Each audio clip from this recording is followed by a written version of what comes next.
একদিন একটি গাধা লবণের বোঝা পিঠে নিয়ে যাচ্ছিল।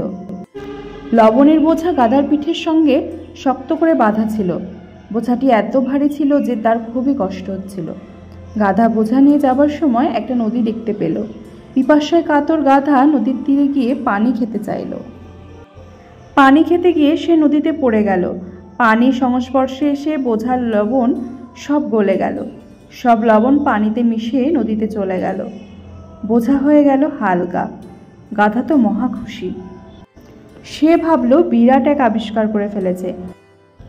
নদী পার হতে গিয়ে পানিতে বসে পড়লেই পিঠের বোঝা হালকা হয়ে যায়।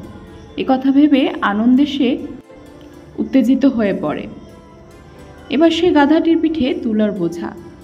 ক্লান্ত গাধা নদী দেখেই খুশি হয়ে উঠল। চালাকি করে নদী পার হতে গিয়ে সে হোঁচট খাওয়ার ভান করে পানিতে বসে পড়ল। কিন্তু একি উঠে দাঁড়াতে পারছে না কেন সে? শুকনো বোঝা তো এমন ভারী ছিল না। আসলে শুকনো তুলা পানি শোষণ করে আরও ভারী হয়ে গিয়েছিল। এবার গাধা বুঝতে পারল পানিতে নামলেই বোঝা কখনো হালকা হয়ে যায় না।